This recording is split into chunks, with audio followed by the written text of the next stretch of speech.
Good afternoon, everyone. Welcome to Metropolis Think Thursdays. I'm Tina Brennan, Vice President of Marketing Events at Metropolis. We're grateful to have you with us. Today, we are very pleased to be hosted by Perkins and Will. We examine the impact of the pandemic on real estate development through the lens of outdoor space. Hosting an event like this requires the support of great firms like Perkins and Will and our incredible sponsors. We'd like to thank Rowie, designing and engineering innovative water products and bathroom solutions and kitchen fittings. Knoll Textiles, modern perspective performance textiles. Landscape Forms, design, cultural, craft. Material Bank, the largest material marketplace for sampling in the architecture and interior design industry. Mohawk Group, industry leaders in innovative, high-performance, worry-free flooring solutions for the built environment. Tucci, life outside is a life well lived. Woodard, Craftmate, luxury outdoor furniture, premier lighting. Today's conversation will be approximately an hour and a half. And without further ado, I'd like to introduce Melissa's Editor-in-Chief, Avi Rajagopal. Avi? Thanks so much, Tina. And thank you everyone for joining us for today's conversation.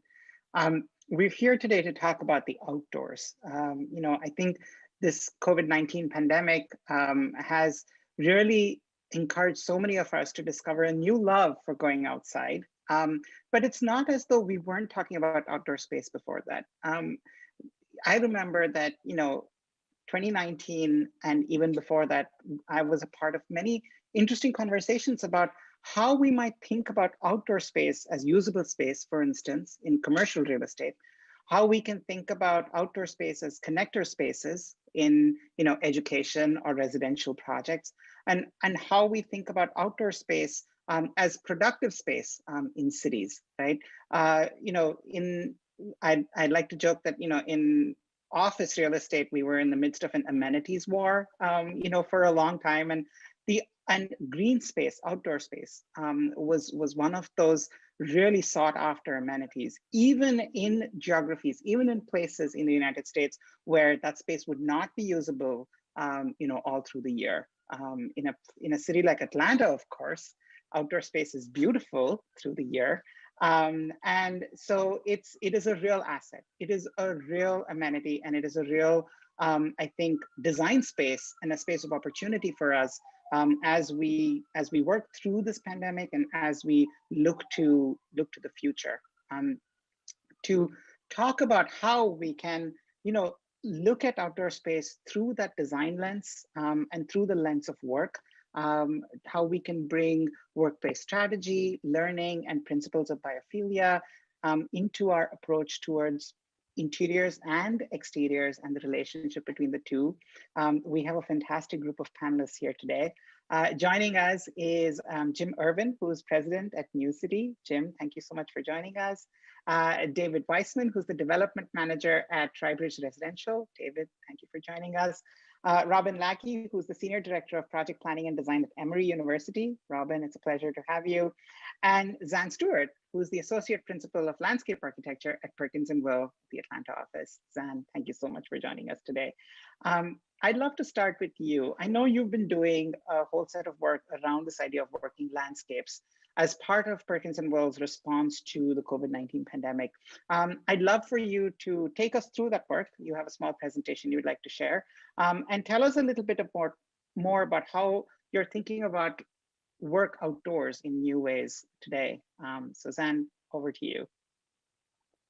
See if I can share my screen, see if this works. All right. Avi, first off, I'd like to thank you and Metropolis for having us here today, giving us this platform, and a special thanks to Kelly for her work behind the scenes. Really appreciate it. To frame up the conversation today, really on the increased value of outdoor space as a result of the pandemic. And we started working on this booklet spring, working landscapes, which was about shifting work and learning environments to the outdoors. And my page isn't turning. So let's see if I can get it. And one of the reasons that we started this booklet was because clients were asking for it. In March, they were asking specifically for solutions for the pandemic. And what was interesting, they weren't just asking for a solution, they were looking for long-term solutions. And this is a fine point because in March, we didn't think the pandemic was going to last that long. My friends at the CDC said, it's going to be over at June. And yet the clients weren't looking at that short-term window. There was a fundamental shift in how our clients were looking at outdoor space. This isn't the first time there has been a shift. In the 19th century, the cholera, tuberculosis, and flu pandemics, they gave rise to some of the greatest outdoor spaces in the world. Boulevards of Paris, the Central Park in New York. And so looking at history and seeing what we can learn from it is important. And to that point, we started looking at workplace history and the relationship between workplace and nature. And workplace is an interesting word these days, right? Because it's not just the office anymore. It's the mixed-use development, it's the campus, it's your home, it's all sorts of different things. But the research that has been done, it says something very specific, and it says that our teams can be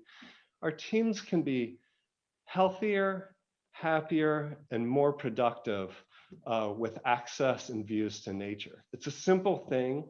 It's something that seems easy enough, but yet we don't always do it. And if there is a silver lining to the pandemic, there is this more acute awareness of being outdoors and spending time outdoors. So what we wanted to do was give our clients some solutions, and to start that conversation with our clients, we created what I call a menu of considerations. And my dear friend Valdi Zusmanis gets a lot of credit for this.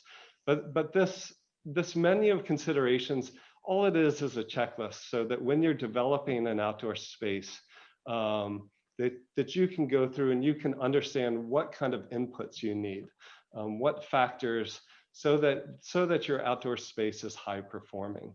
And they range from safety to productivity to how much do things cost. But at the end of the day, there's things like comfort that range widely from a place like Maine to Miami, and we mentioned Texas, so Texas is a wild card now.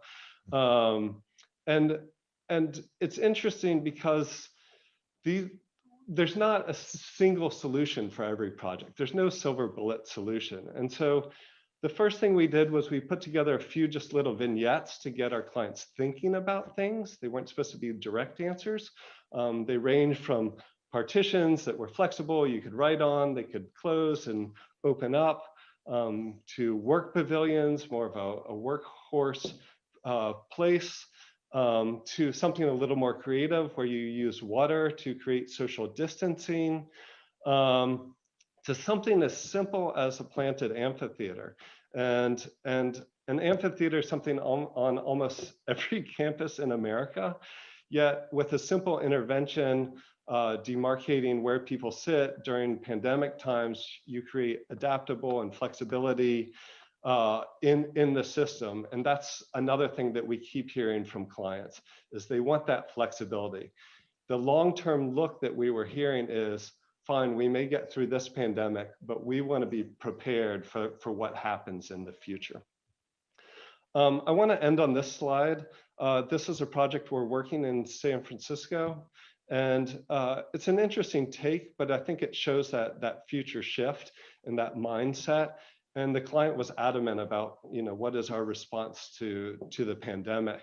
And what we did here was, it seems like a courtyard, but what it actually is the front door to the building. So instead of having the formal traditional kind of planting that you would see as the approach to the building, we're creating this outdoor room, a series of outdoor rooms with planting buffers, multiple access walks that could be turned into one-way systems if there's a pandemic, different kinds of seating types, different kinds of work types, workspaces, so that there is this adaptable, flexible system that is built for the future. The last thing I want to say is today, we could have brought in a whole bunch of designers, but we thought it's important to hear from the clients to get their perspectives. And so that's what we've done. We've got these three great people that have agreed to join me and really looking to hear what trends they're seeing with outdoor space in general on their projects and moving forward. So thank you. Thanks so much, Zan. I really appreciate that. One of the little touches I loved in that deck that you just shared was that quick cheat on how costly it is and how difficult it is to maintain on many of the strategies that you showed. And I think, that's one of the things that, with outdoor space, right, especially in you making usable outdoor space, it's one of the many considerations is, how much is it going to cost, and, how is it going to be maintained? Outdoor landscaping is often considered, has been considered more of an extra sometimes in office buildings in particular, because of those reasons. So I absolutely love that. And thank you so much for taking us through that. I love the slide on the history of the workspace and outdoors as well. And this shift we've had, outdoor work really comes out of, it's just a logical next step from the idea that, we are no longer tethered to a workstation, that we've made that cultural shift over the years, over the last half century or so to be kind of ready for this now. So, and putting that outdoor space at the front door is just fantastic. I'd love to hear from Jim, because I think Jim, Zan ended on that great, workplace project, right? That really owns its outdoor space. You're working on some mixed use and office development projects right now, both of which are, I'm sure will have some outdoor space of their own, but they're also connected to two of the most incredible green spaces in the city of Atlanta, right? The Beltline and the historic Fourth Ward Park. So tell us a little bit about how you're looking at outdoor space as you're thinking about, commercial development. Like how are you fitting that right into sort of your planning, your thinking about how space is developed? Yeah, thank you so much for the question, and also for having me. I'm really honored.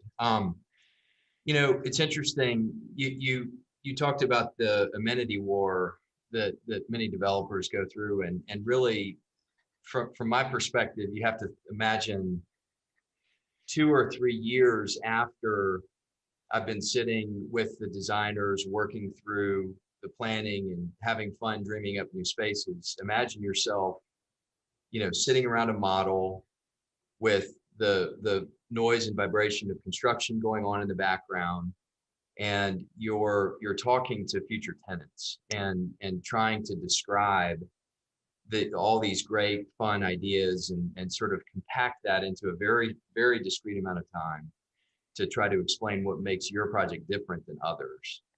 And frequently the way that developers like myself do that is basically listing amenities, and just as you said, and for a long time, there was sort of this felt need to make that list as long and just almost just drown people with quantity, right?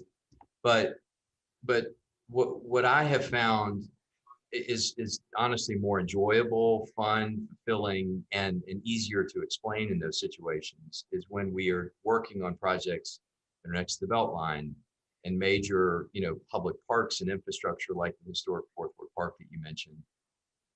I no longer feel pressure to list amenities, because I honestly, the way I begin most tours is by saying, just simply this: close your eyes, and it's a little bit awkward, but people chuckle kind of nervously, but then I say, look, close your eyes and just for a moment imagine actually enjoying where you go to work every day.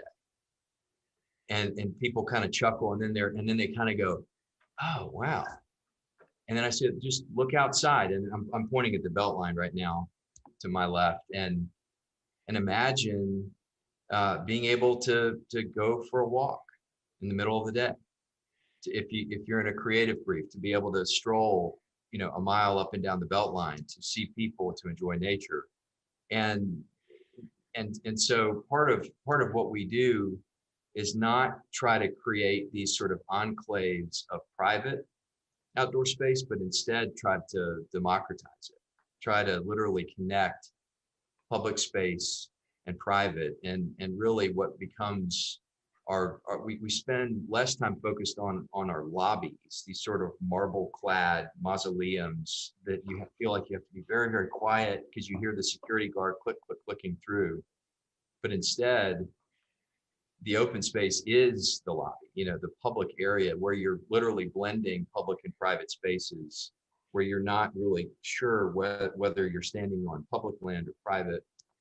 And what ends up happening is then we're able to create rooms and places for people to sit and enjoy. And you almost think of it as a river of flowing humanity, where you create little eddies and pockets of slower movement for people to sit and enjoy. And that ultimately leads not only to a more compelling story when you're in these leasing presentations, but also, I would say, just better community for everyone, which is a lot of fun. Right. Absolutely. I mean, I love that you're starting with this idea of that emotional connection to where you work, and that really, wins the game before, it's even begun, right? I mean, I love that that's part of your pitches. And then, of course, what you're talking about, the connection to these great amenities, that's really important. It's just, it's really great how, we're starting to think about amenities as not just, and I think part of the problem with the amenity war was that everything also had to be in the footprint of your building. And now Yes. I think we're coming back to that idea that everything doesn't need to be in the footprint of your building, right? Yes. That there is a connection between buildings. There's a connection to the city, that count as part of the amenities. Absolutely fantastic. Thanks so much, Jim. David, I'd love to bring you in here. Commercial development, of course, they have a certain, there is a certain sort of response that's very client driven or tenant driven. But with, the sort of residential communities that TrueBridge builds, TriBridge builds, I'm sorry. How are you making the outdoors a part of sort of your offering to the tenants and to the communities? And also, how do you look at outdoors as a sort of community building measure in your developments? Yeah, sure, Avi, and thanks for having me and including me. I think that I think I have to tackle this. We look at this as a problem on a property by property basis, but I think I have to tackle it a little bit more generally in this case. And it's just that, right? What is the problem? Well, the problem is that the line is blurry between work and home life now, more so than it's ever been.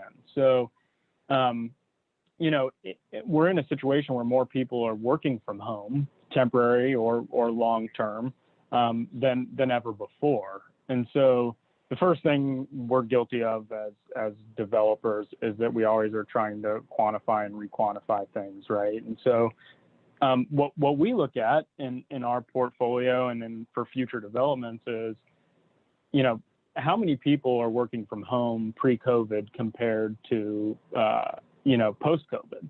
And can we pinpoint a number there? And it's hard to, but what we can say is that, if 15% of residents were working from home pre-COVID, that number is probably somewhere, was as high as 70% at one time. And maybe it normalizes around 45%. Well, on a 300 unit property, that's a difference of 50 people working from home to 150 people working from home. It's significant. And so the indoor, co-working spaces that were the norm for a long time in our developments, are suitable for 15 to 20 people.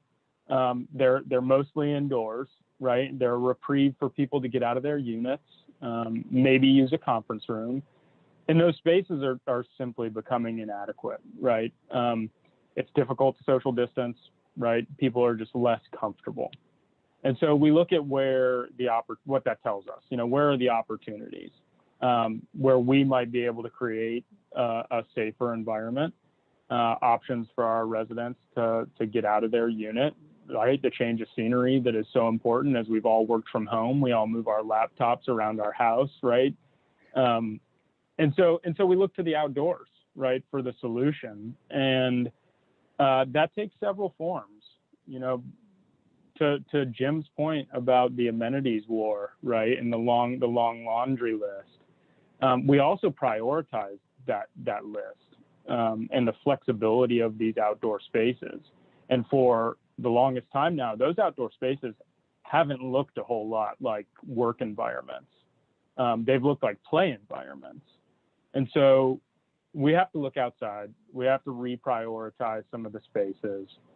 Priority number one being kind of those flexible work spaces, making sure people can stay connected. They can meet with people outside. They can also have their own space outside and feel as, COVID carefree as we can, which I realize is a very relative term. And so, that's what the problem that we're trying to tackle is, and that's what we challenge Zan and the rest of our design teams to help us to solve. Right. Absolutely. I mean, especially in residential, that shift, right, from spaces that look like they're spaces for play or for relaxation to spaces that can look like they're actually meant for work, for productivity. I think that's an even bigger shift than, maybe in the commercial world where, there is already, at least in some places, some culture of, cafe tables or bench seating outside where people will occasionally take their laptop outside. And as long as, you're still within range of the Wi-Fi from the building and so on and so forth. But, I think in residential, that culture doesn't yet exist, but it certainly feels like we're ripe for that. It feels like we're ready for that. No doubt. And I know we're all tackling, right, this quarantine fatigue, right, depending on what type of development we have. Our quarantine fatigue is people coming out of their homes and they need a place to go. And so every square foot of outdoor space has to be revalued for residents. Right. I'm going to come to you, Robin, in just a second. But before we do that, I'm already seeing some questions from our audience coming in. Just a reminder to everyone else, please go ahead and put your questions in the Q&A tab. We'll start taking questions in just a few minutes. And all questions are fair game. Our panelists today represent a wide range of expertise around many different building types.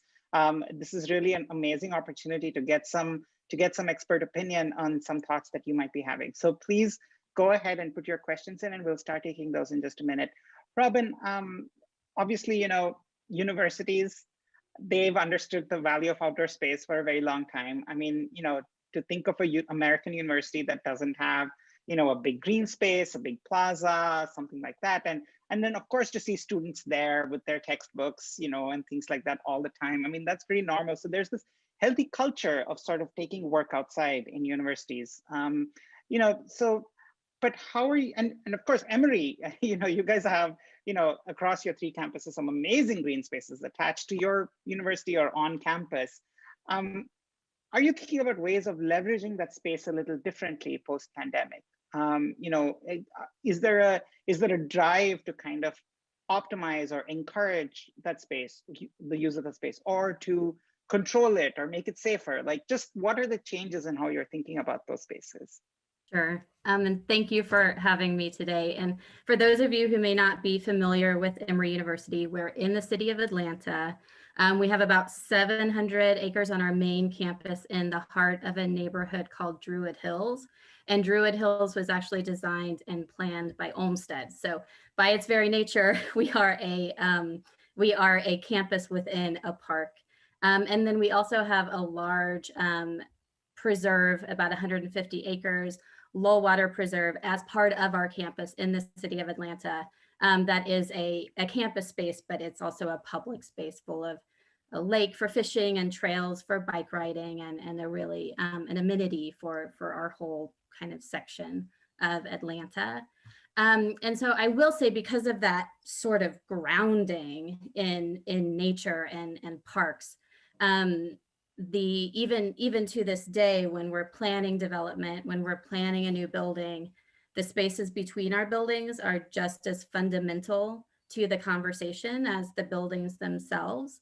And we look at not just the spaces and the buildings in its immediate vicinity and those relationships, but we really look, about cross-campus connections. And, if I'm in the School of Medicine, I am likely moving from this corner to that corner in my day, and I'm hauling all of this stuff around. And so what does that look like, and what do those connections feel like? And so I think, because that is so fundamental to the way that we think about our space, when we started to think about planning and the pandemic, it was fundamental to our planning. So last March, like everyone else in the world, we shut down, and we spent months shutting down the university, right? And sending everyone home. And then as soon as we got everything shut down, we immediately started thinking about how we're going to open back up and how do we get students back on campus for the fall of 2020 at that point. And so thinking about our outdoor space was fundamental to that planning to get students and faculty and staff back on campus. So we deployed dozens of tents around campus. So the climate in Atlanta can be incredibly hot, especially in August when everyone's coming back to school. So thinking about shading and how to provide spaces for holding class outside. So we put a lot of tents up around campus, furnished those tents so that they could be used for classes during the day.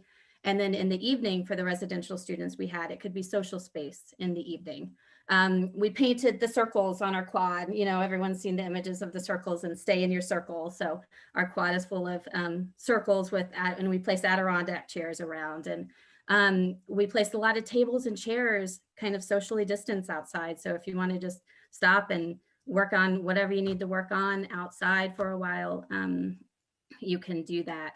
So that's all sort of what we've been doing now during the pandemic. But just thinking through the planning and how we think about our buildings and the future of outdoor space, sustainability is critical to our mission and our vision for the university. And so one of the challenges that we run into is sort of balancing sustainability initiatives with everything else that we need to think about. So we have a dedication to reducing turf and to reducing hardscape and stormwater runoff.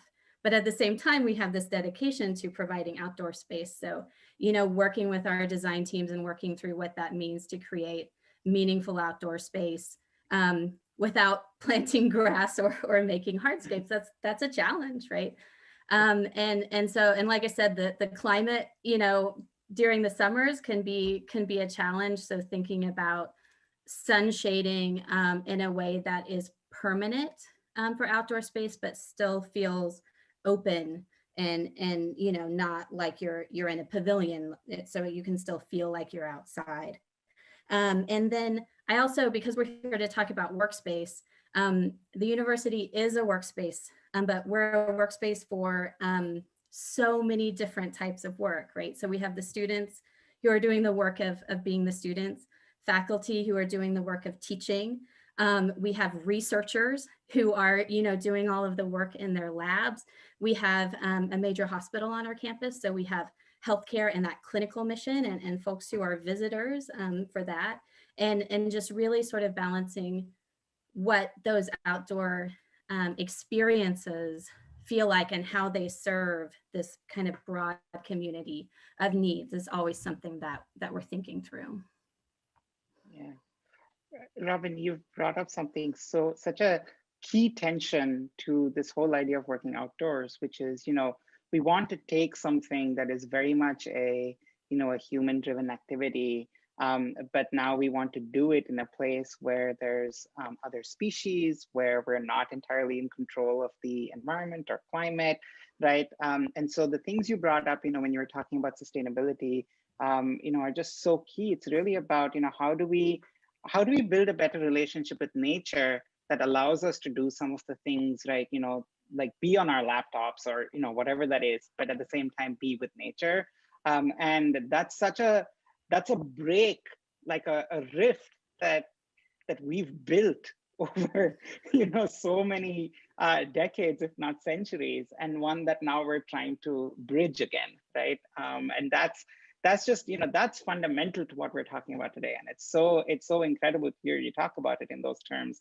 And of course, it was wonderful to hear about all the measures that you're already taking on campus, the tents, and all the different little interventions that you've made. But to talk about long term, you brought us back, full circle to where Zan started, right?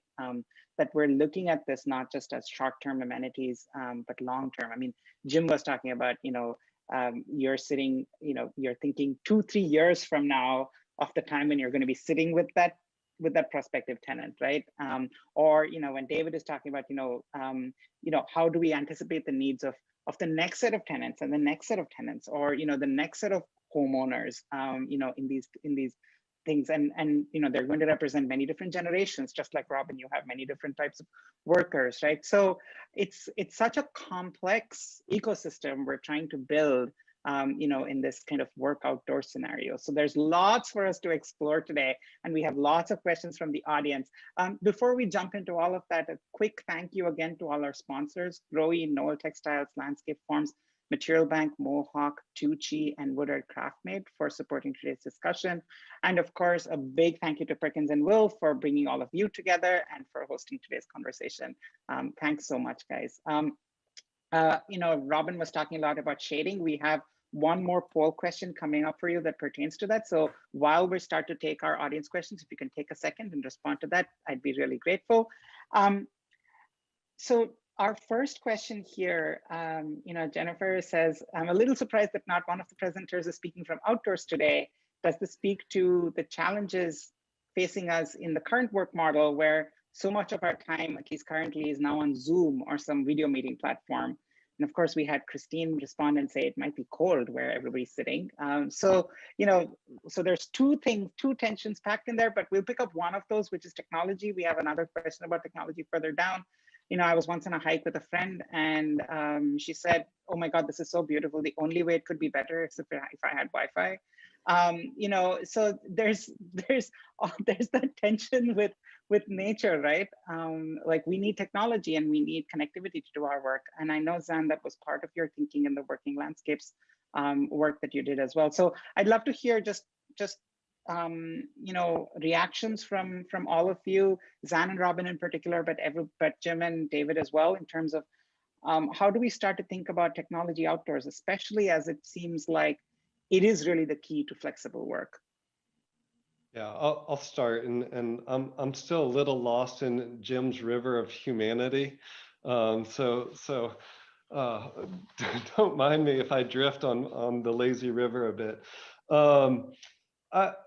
Technology is critical, right? And all of these spaces, now everyone's on laptops, they all have their phones, and especially now when you think about places like Texas getting hit and people losing power, having public places that provide power is critical, not just, in day-to-day, but even in emergency times too.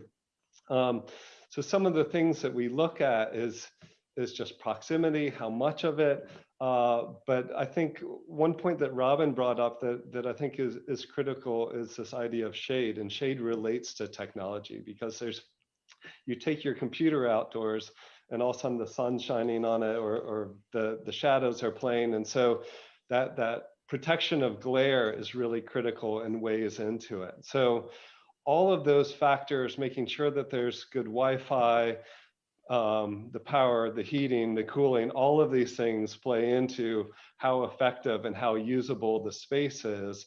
And as Robin was pointing out about how hot it is, summers here, or how cold it is in Maine, you know, how do you make those spaces? One of the reasons that I think there's a hesitancy to maybe overinvest in the outdoors is because a lot of those spaces are only usable for part of the year, or that's how people view them.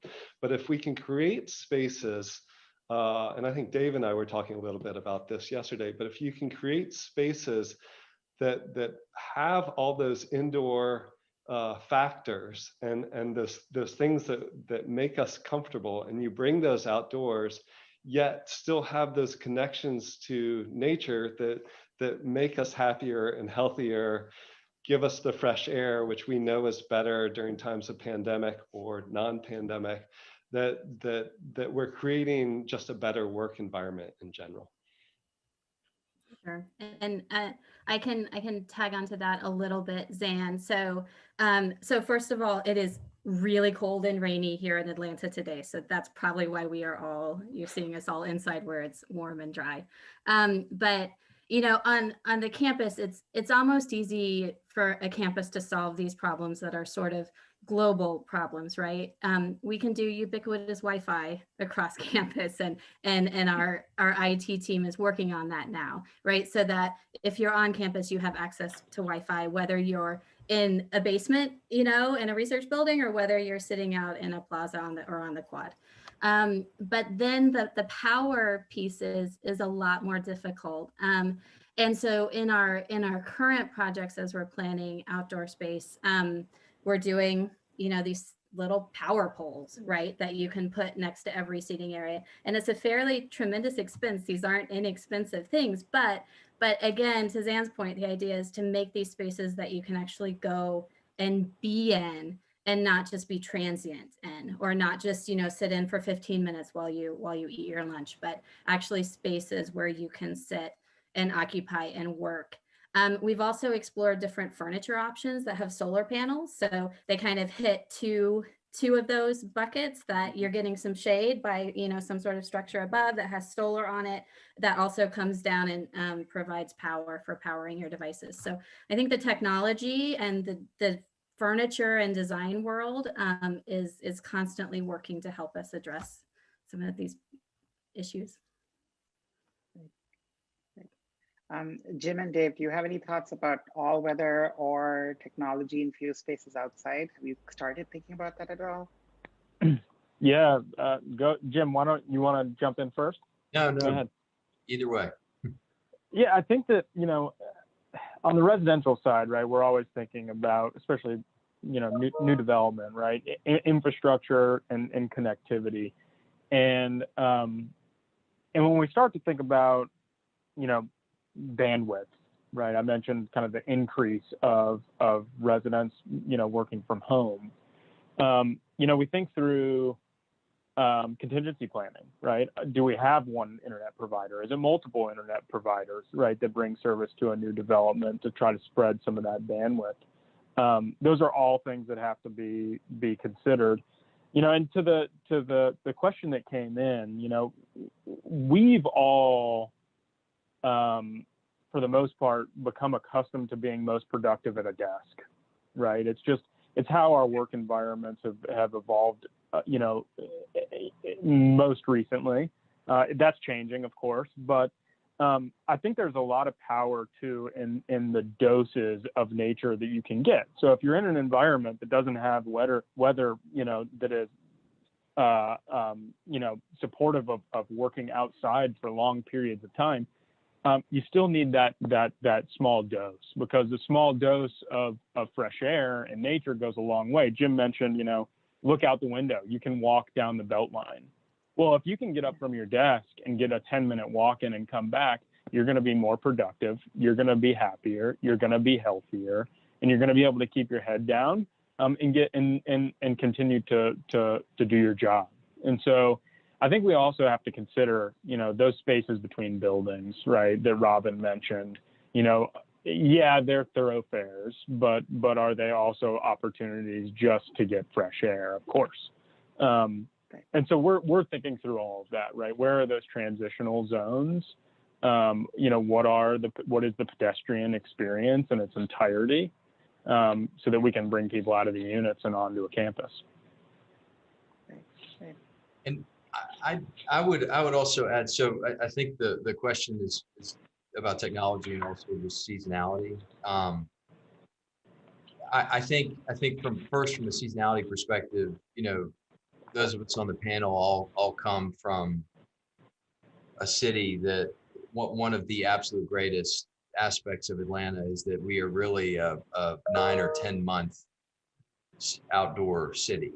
And so, yes, it gets extremely hot in the summer, and we are, as we speak, Robin mentioned, like in this very narrow window where it's a little cold, for us to be outside, but when you compare it to what's going on in Chicago or another place like that, they think we're a little silly. But I love the question about shade. I mean, absolutely seminally important in an environment like Atlanta to include shade, but not just, I would say, not just shade structures and pavilions, but also, one thing that I've found over the years as I've developed projects, that if you look at landscaping as a line item on the 150, 200 line item hard cost budget, it is a tiny fraction of the cost of when you're talking about building a high-rise apartment building, hotel, office, etc. And for an even tinier fraction of a tiny fraction, you can actually get trees that are 6 or 8 inch caliper trees, as opposed to the little dinky trees that most developers plan in their projects. And so you sort of instantly not only have great space, but shade. And so that's one trick, I guess, that we use. And I'm sure I'm really preaching to the choir here, from the vast majority of you, but that's one great thing that I've found that we love to do, is to just instantly begin with more maturity on that front. Yeah. Jim, real quickly, there's something interesting that you said, and it, this relationship to the Beltline, and I've said this a couple of times, but I find that Atlanta is in a renaissance period right now, and that there's a big trend for people moving to the city right now because there's more space, there's more green space, and there's people moving from New York, Robin, people moving from San Francisco, myself, right, and other cities that love the fact that Atlanta has so much green space. And then you take something like the Beltline that is fundamentally changing how people are living and working every single day, and then how it's changing development in the city, and it's all centered around not the core, it's centered around this green loop around the city. right. And so you can already, even before the pandemic, people were already shifting the mindset to focus on to be closer to those green spaces. And look at Central Park. I mean, look at property values next to Central Park, right? Right. Value's already there. To your point, it's that line item on the list, and are people willing to raise that, a notch or two to get more bang for their buck? Right. And so it's honestly, it's a really easy thing to do in the grand scheme of things, and you sort of instantly have more canopy than it would take 3, 4, 5 plus years to grow. As it relates to technology, it's interesting. At the risk of being a tiny bit contrarian, I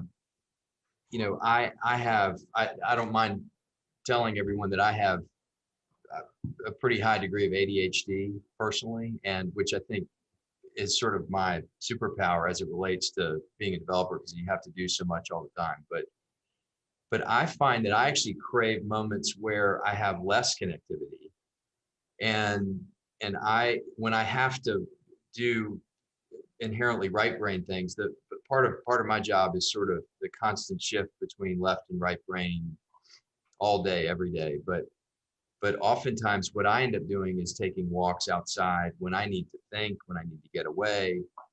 And so, just like Robin, you mentioned Low Water Park, I went to business school at Emory, and I exercised at Low Water when I needed to get away from everything.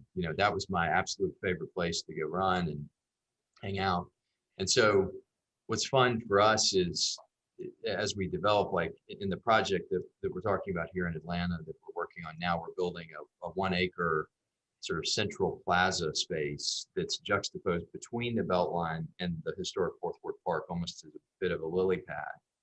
And in the open space around the buildings, we're being very careful about public Wi-Fi and connectivity and all these things. But then they said, hey, do you want to introduce all this connectivity in the plaza? It's like, no. Let's put some swings and sculpture and power for food trucks and activation, but let's let that be a respite from our day, and oftentimes that can be where the most productive work happens, is when 2 or 3 people come together and collaborate, and they're not being constantly buzzed and binged and vibrated.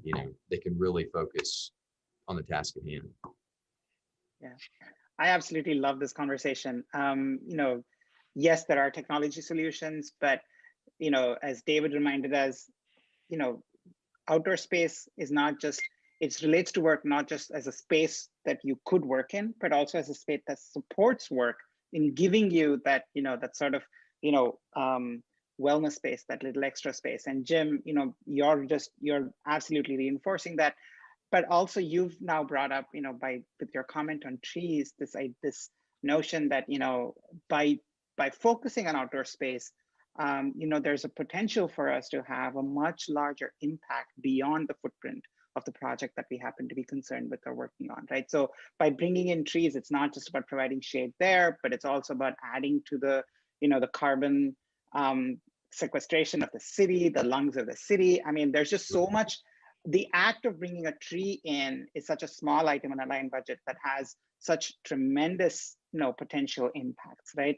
And one of our questions from one of our audience members here, Rachel Zanetti, actually connects to that. She asks, are any of the presenters looking at how this new opportunity or focus of working outdoors could address other environmental or social issues? Example, climate change, homelessness, and equity. If so, what are some examples? I know, of course, the Beltline has also been a driver around for a conversation around equity and housing security in Atlanta.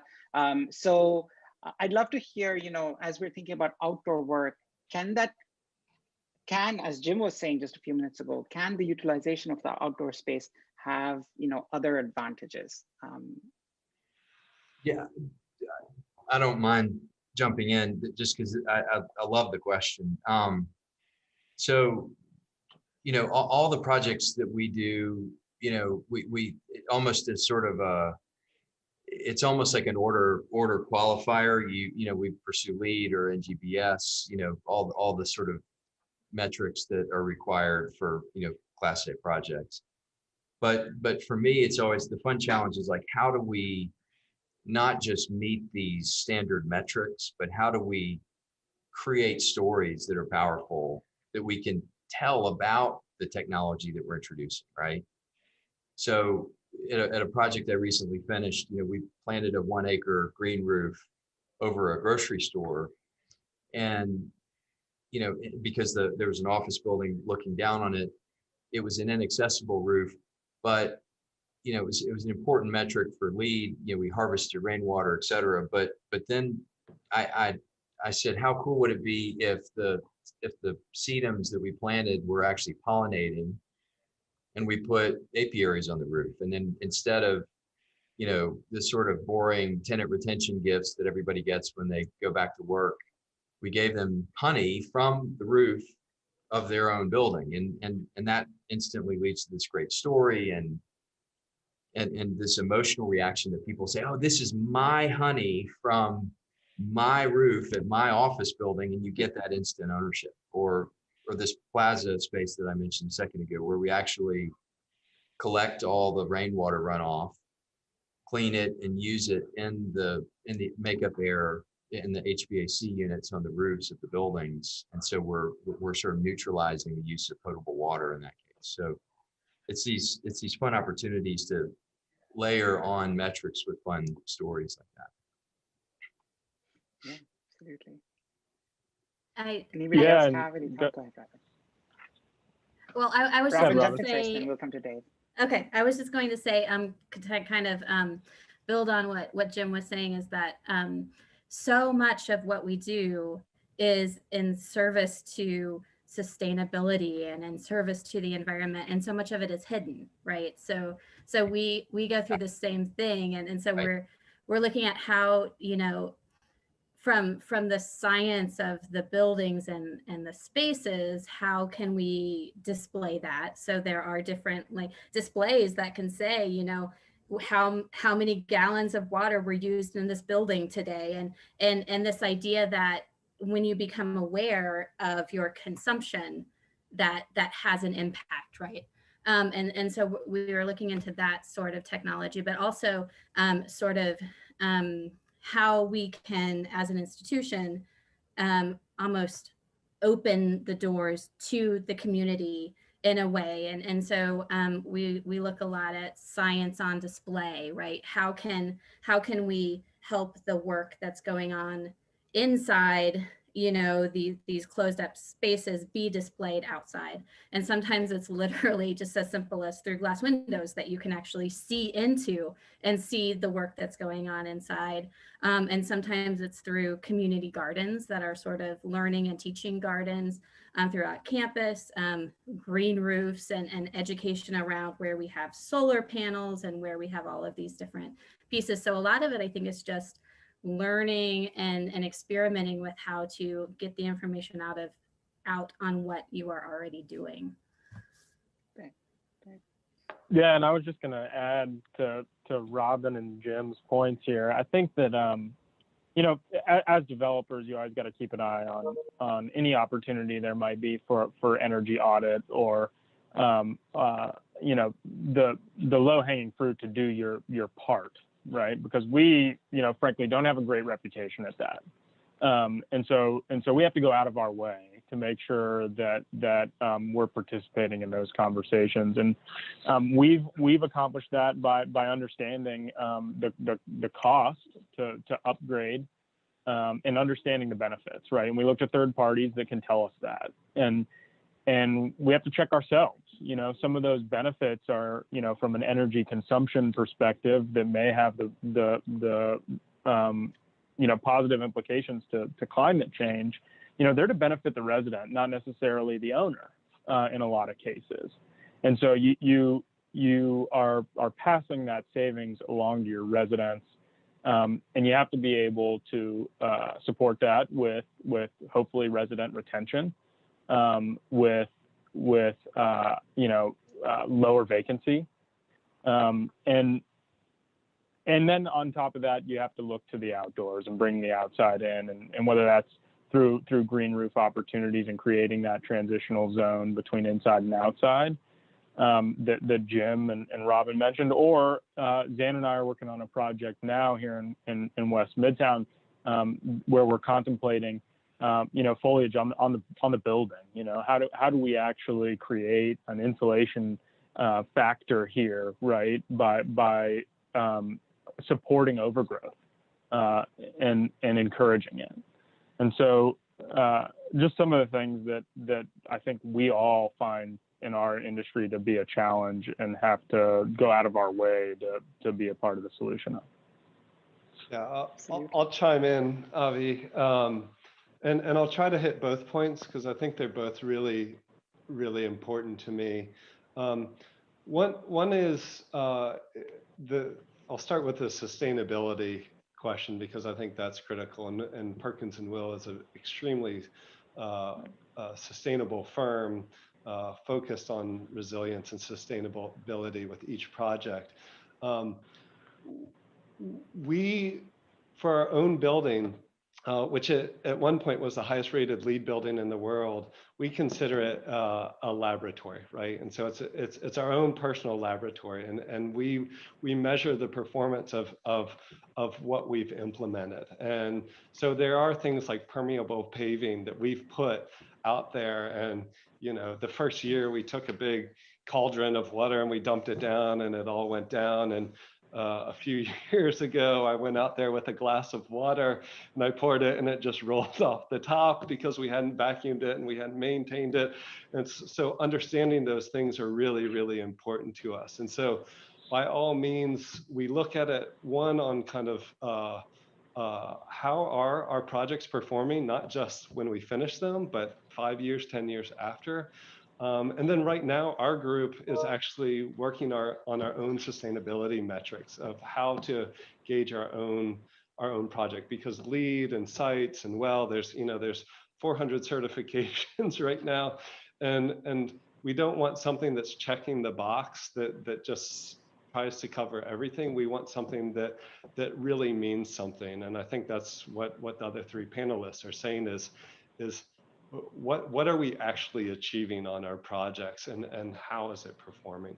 And then I want to switch to the equity question, because boy, that's a loaded topic, and the Beltline in particular has really created a dialogue about it, and I think it's a very positive dialogue. I think it's one that has to happen, and I wish this would happen more often.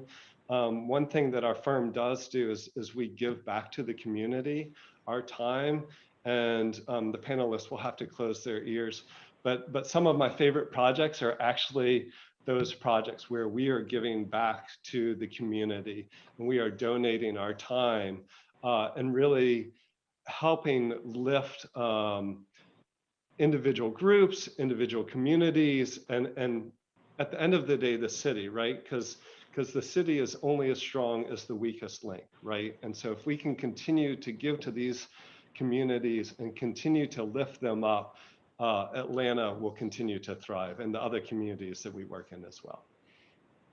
Right, absolutely. Thanks so much for ending on that note, Sam, because I mean, equity is really important, and in the direct ways that you're talking about, directly working with populations that be underserved or disadvantaged in some way, that's really important, and that's absolutely vital.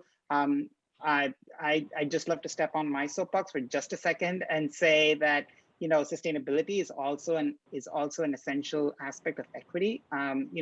Every kilogram of carbon emissions that you save or avoid, every kilogram of carbon that you sequester, every drop of water that you save, all of those are things that benefit society and humanity as a whole. It's really some of the most equitable work that you can do. Controlling the climate within your building benefits the people who are in the building, but saving energy is you're saving energy for the planet, for humanity as a whole. And so there is a fundamental notion of equity built into sustainable practice as well. And of course, Perkins & Will has been an absolute leader in that. And thanks, Anne, for all the work that you do on that front as well. One of our attendees, quick comment here, can we shift as an industry from calling these spaces amenities to essential program, right? So I think that's the fundamental shift we're talking about today, is taking outdoor space and thinking of it as part of the essential program of a building. I'm gonna leave that there as a comment, because that's fundamental to all of the things we've been talking about. Anya Kolek asks, how is Generation Z and millennial demographics driving the design of outdoor spaces? I'll generalize that a little bit more and say, are there generational preferences at play here? I would say that really from an office perspective and also from, there really been such a blend between product types, from a vertical construction design perspective. David referred to it, with not just from the work from home trends, but I tell people a lot that I feel like I'm actually in the hospitality business more than anything else, because at the end of the day, back to that original question that I love to ask, imagine if you really loved where you went to work, really the major power shift in site selection activities has gone from the C-suite of many companies into the HR department. And what that means is, the people that are really focused on, picking the best spot for their office is really thinking about recruiting and retention. And as millennial and Gen Z generations really have taken over the bulk of the workforce, really their loyalty to a company is largely dependent on their satisfaction and their enjoyment of the space that they're in. And so, you know, we talk a lot about how, you know, the architecture, the space around them is really accretive, can ultimately be accretive to their culture, and how the design of their interior space as it spills out can all sort of, again, blend seamlessly together. And so I think it's the shift and the sort of tectonic shift that's going on generationally, I think is really just, again, undergirding a fundamental principle that, you know, whether you're 22 or 62, enjoying where you work and live and the environment around you is really fundamental to a good life and living in community, you know.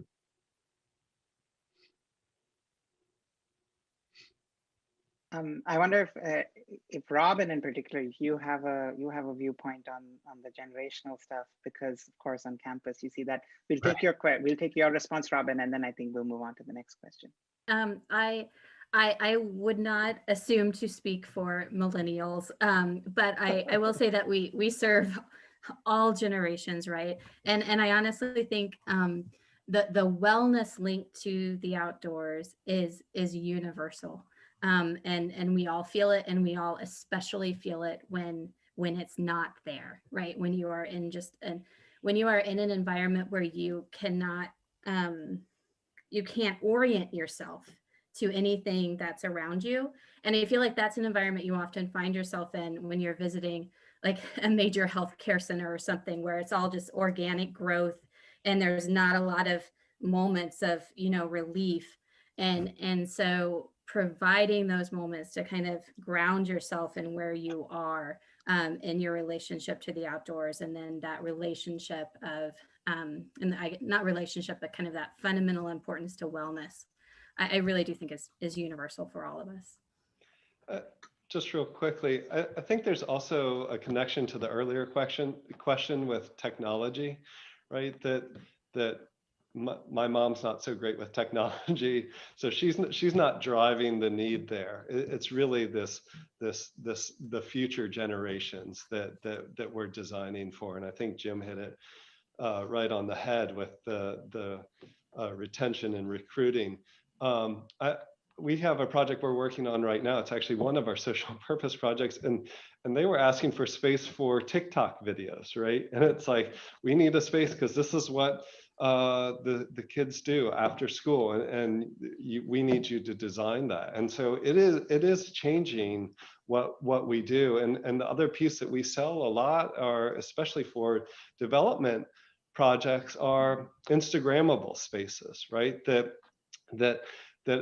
those are now draws to major developments, right? And so how do you create something that is so amazing that everybody wants to stand out there and take their picture, and then it's free advertising to some degree, right? So those moments are really valuable. So Gen Z and the future generations are driving very much how we're approaching our design with our clients.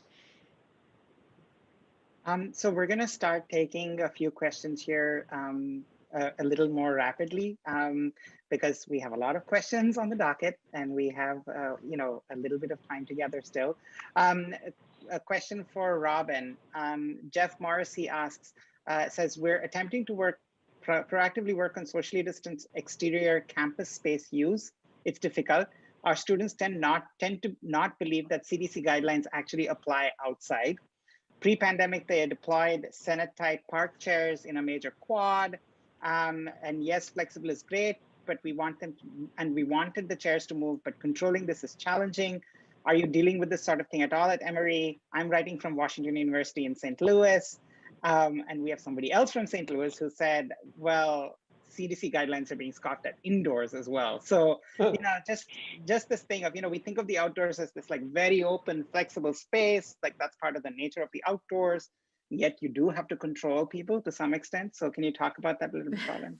Right, and that was a huge part of our planning, right? What role does policing these policies have, right? And so in the end, we have rules and policies to be on campus, and you have to go online and sign a form saying you agree to all of these policies, that you'll keep your distance, you'll always wear your mask, whether you're inside or outside. If you're on campus, you wear a mask, and everyone has to sign it, students, faculty, staff. But that's a form on a computer, right? That's not necessarily what the reality is.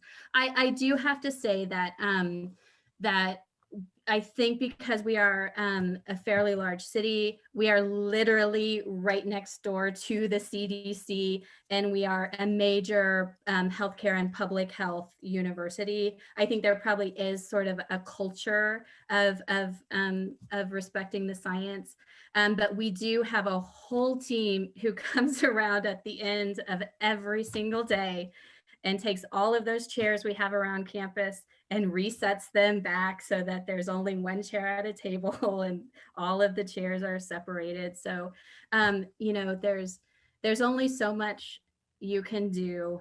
And you just try to model good behavior when you can, and encourage all of those you encounter to model that good behavior as well. Dave, I have a question that I think might be right up your alley. Amelia Holshut says, if work is starting to shift outdoors in more mixed use developments, how do you delineate between more office work type space and more residential amenities, or do you delineate them at all? I think you were talking about something similar in one of your comments. If you want to just build on that a little bit. Yeah, it was really just the priority, right? And how we think about the amenity spaces that we have been developing pre-COVID, and then what they look like now. And to me, there's a distinction, right? Whether it's and it's not a distinction that's achieved by just placing tables and chairs, right? To Robin's point, to link these two questions, right? They get moved around. It's about creating an environment that is inviting enough and appreciated enough by the user that they want to stay in it, right?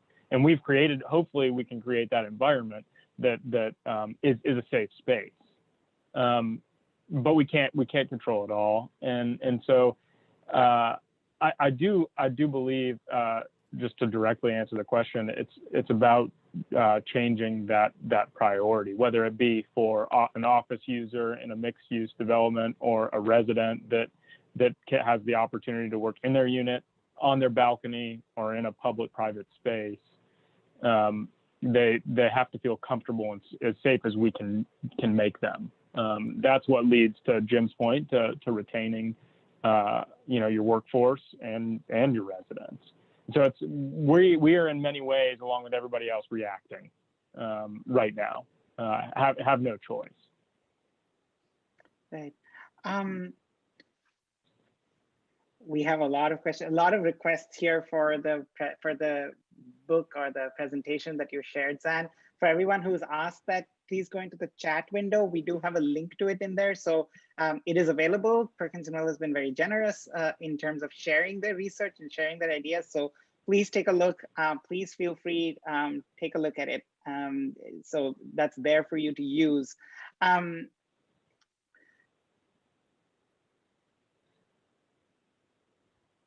So we have a question here that relates not just to the core city, but also to areas around cities. And I'd love to talk about that. We had a great discussion, Jen Peterson and Jennifer White, who asked that question.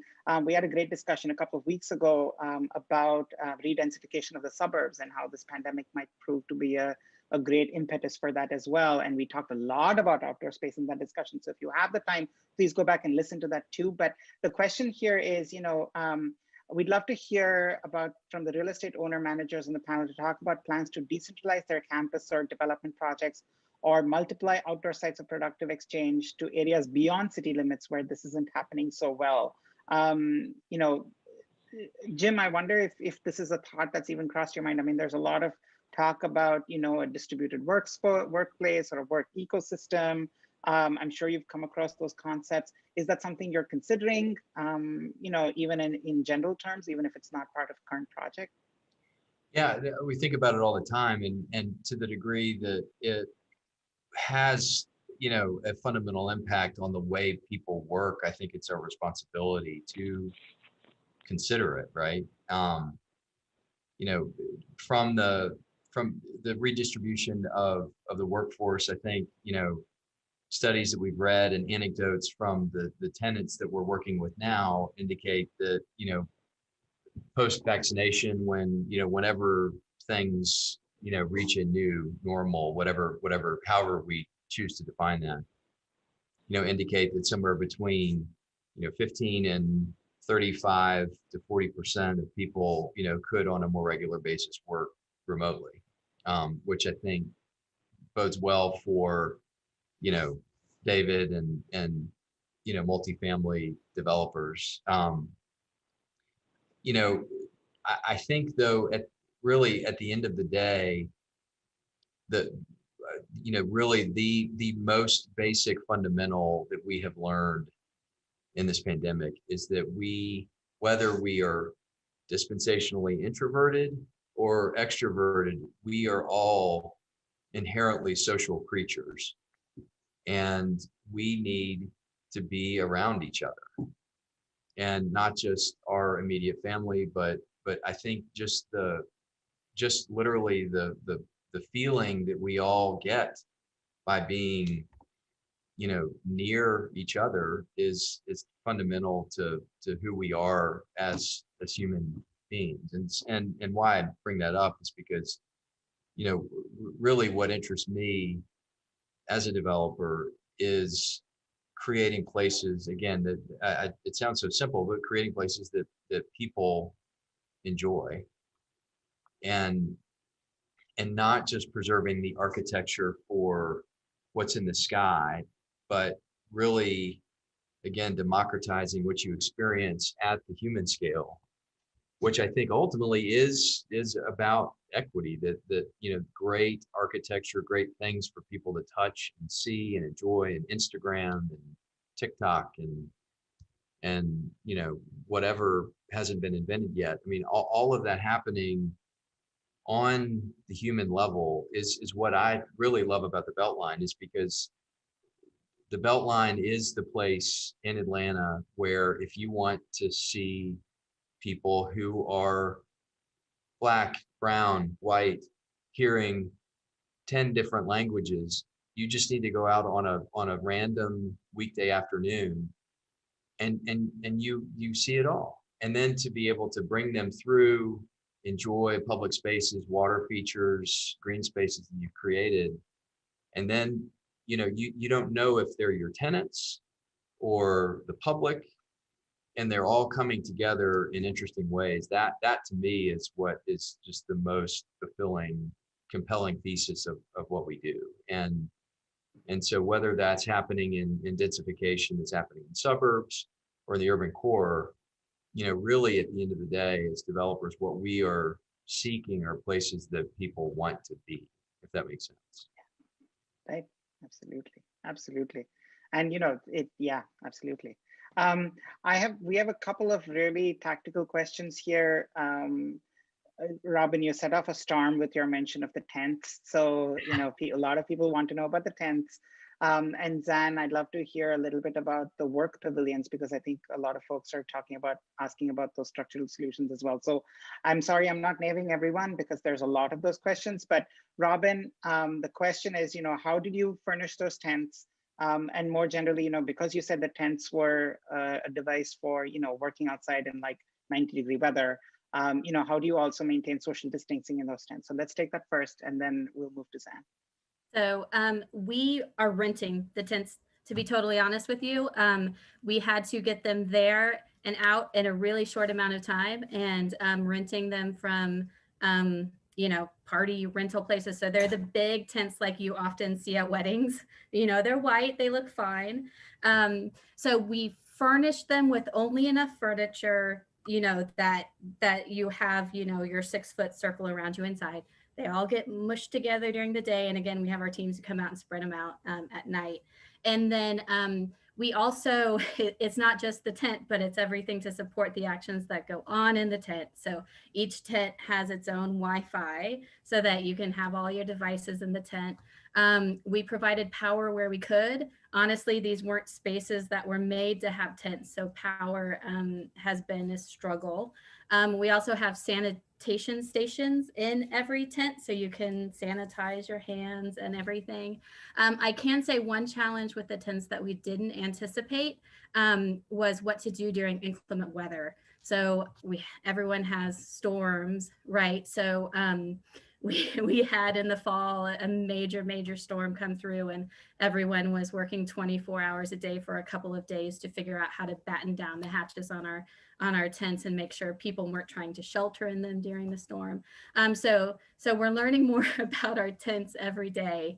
But we would have never considered tents before this. I mean, Emory is a place with these very rigid design standards.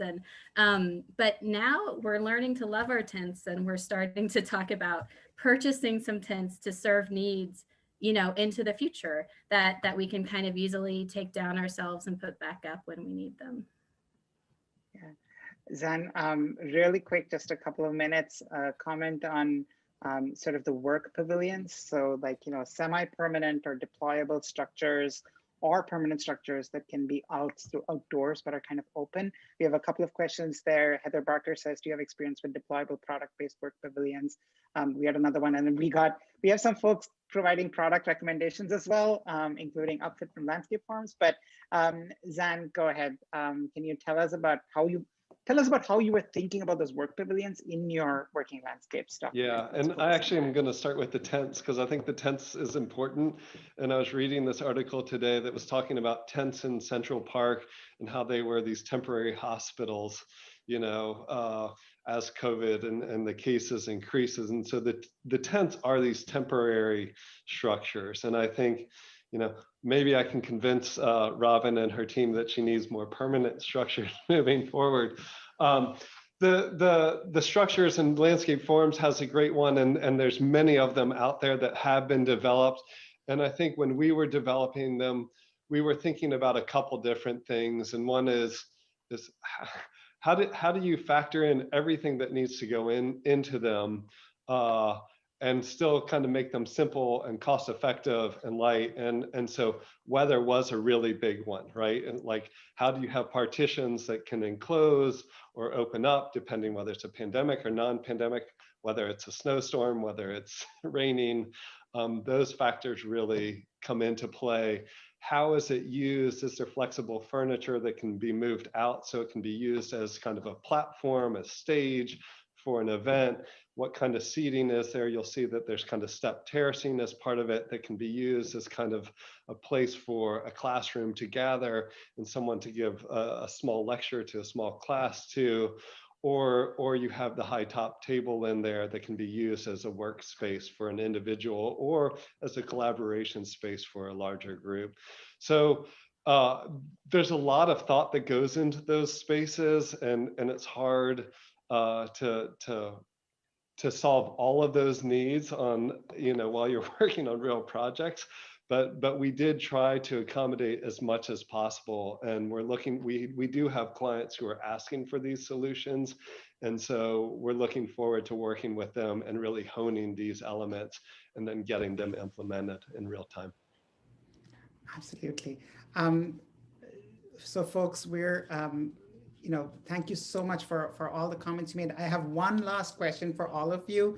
But before we go to that question, I just want to say, that a huge thank you to our audience for all the amazing ideas they've brought up in the Q&A. If any of you haven't looked in the Q&A tab recently, please go in and look there. There's thoughts about water features. I think a question just came in about what can we learn from refugee camps, if anything.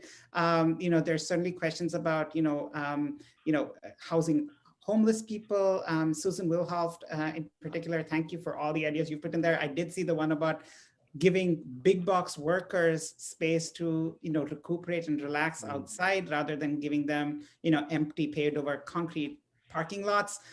So much amazing stuff. There's no way we could get to all of it in the time we have. This is certainly an amazing and rich topic. So thank you all so much for your engagement and your participation. I'm sorry we can't answer every single question, but I think we've certainly laid out all the big principles here. One last thing I'd love to hear comments on from all our wonderful panelists today. I think, of course, we can't say build it and they will come. Even though that's been proven in some cases. So I'd just love to hear, what we can do to embrace or encourage, responsible, safe use of outdoor space, whether it is for work itself or as a support to work, as David suggested, in terms of respite and wellness. Or as Jim suggested, even the view or the connection to work. So let's just talk about how we can encourage, greater use of the outdoors, and greater sort of connection to the outdoors. I'll take those as closing comments before we close out today's program. Go ahead, San. I'm going to keep mine really short, and I'm going to use a comment that was already said, and that is, if we can consider this as essential program moving forward, that we will position ourselves for the future. And I think that's key, no matter what discipline, what field, what industry we're in, that if we can all really consider this as mandatory, and we change our way of thinking, that we will be in a much better place in the future. Absolutely. Yeah, I mean, and to add to that, and I'll also be brief here. I agree with Robin. Nature and the outdoors and wellness is universal. We talked about it as like when we were comparing, generation to generation. But nature is forgiving, and so I mean, not to oversimplify it, but build it and they will come is actually a good, I think, motivator. For all of us. I think it has to be built right, and it has to be programmed appropriately. But we have people like Jim who want to use that space to disconnect, and we have others who need to remain connected. And so if we can build in that flexibility into these projects, I think we'll all be much better off. So I'll go next. I will say it can't be accidental.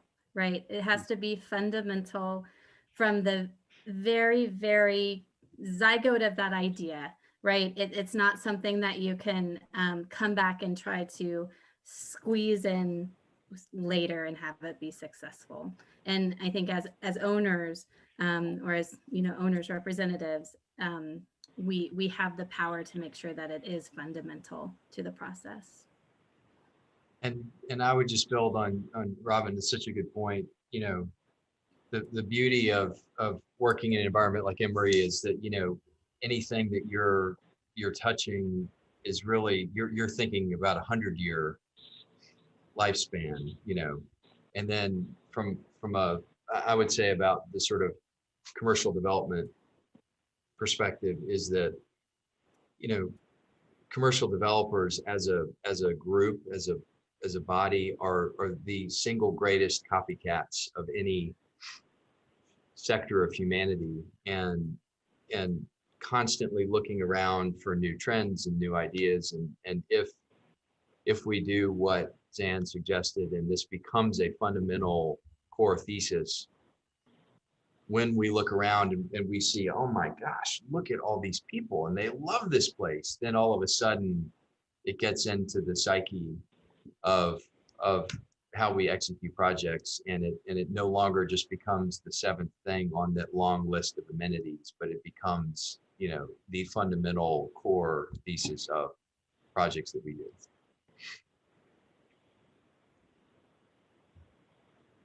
Whoever in the audience put in that comment about taking it from amenity to essential program, I think you've kind of won the day in the audience comments. It's the fundamental idea that we're talking about today. Absolutely. Thank you so much, Zan, Jim, Robin, and David, for all your comments and your great insights today. I really, really appreciate it. Thank you to all our attendees who've stuck with us and who've been so engaged today. Again, just going back and reading through the Q&A, talking about childcare outdoor spaces, or, it's just the ideas in here are incredible. So a huge, huge thank you to our audience today. You guys are absolutely awesome. And of course, a big thank you to our sponsors, Growy, Knoll Textiles, Landscape Farms, Material Bank, Mohawk, Tucci, and Woodard Craftmade for making today's discussion possible. A huge thank you to Perkins & Will for hosting us today and for bringing this group together. We really, really appreciate it. As Tina said at the start of this, if you want to dive back into this conversation and listen to some of the comments here, today's discussion is recorded and will be available for viewing on Metropolis's homepage next Thursday. We're also going to be publishing a report on this conversation on metropolismag.com in the next few weeks, as well as in a future print issue of Metropolis. So look out for that. Our next discussion is going to be in March, and we're going to be talking business. We're talking about revolutionizing the specification process, one of the most difficult parts of the design process right now in the pandemic, as we're all in distributed work mode. We're talking about new technology platforms and technology integration around sustainability, around simpler sampling and specifying, but also about specification practices and how those are set to change. So please do join us for that discussion. That will be on March 18th in about a month. Registration details will be on metropolismag.com and on our social channels. Again, thank you all so much for joining us today. It's been absolutely wonderful and a fantastic discussion. I hope everyone, wherever you are, you're staying safe, depending on the weather conditions out there. And as soon as the weather permits, I hope you will go outside and take advantage of the outdoors. Thank you again, and have a great evening.